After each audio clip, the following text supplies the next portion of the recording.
Yesterday, December 7th, 1941, a date that will live in infamy. The United States of America was suddenly and deliberately attacked by naval and air forces of the Empire of Japan. The United States was at peace with that nation, and at the solicitation of Japan, was still in conversation with its government and its emperor, looking towards the maintenance of peace in the Pacific. Indeed, 1 hour after Japanese air squadrons had commenced bombing in the American island of Oahu, the Japanese ambassador to the United States and his colleague delivered to our Secretary of State a formal reply to a recent American message. And while this reply stated that it seemed useless to continue the existing diplomatic negotiations, it contained no threat or hints of war or armed attack. It will be recorded that the distance of Hawaii from Japan makes it obvious that the attack was deliberately planned many days or even weeks ago. During the intervening time, the Japanese government has deliberately sought to deceive the United States by false statements and expressions of hope for a continued peace.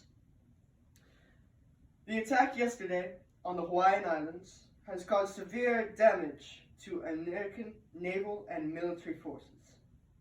I regret to tell you that very many American lives have been lost. In addition, American ships have been reported torpedoed on the high seas between San Francisco and Honolulu. Yesterday, the Japanese government also launched an attack against Malaya. Last night, Japanese forces attacked Hong Kong. Last night, Japanese forces attacked Guam.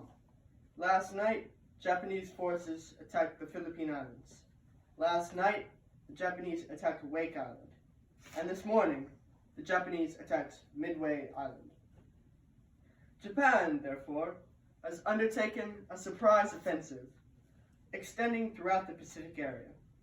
The facts of yesterday and today speak for themselves. The people of the United States have already formed their opinions and well understand the implications to the very life and safety of our nation. As Commander-in-Chief of the Army and Navy, I have directed that all measures be taken for our defense, but always will our whole nation remember the character of the onslaught against us. No matter how long it may take us to overcome this premeditated invasion, the American people in their righteous might will win through to absolute victory. I believe that I interpret the will of Congress and the will of the people when I assert that we will not only defend ourselves to the uttermost, but will make it very certain that this form of treachery shall never again endanger us. Hostilities exist. There is no blinking at the fact that our people, our territory, and our interests are in grave danger.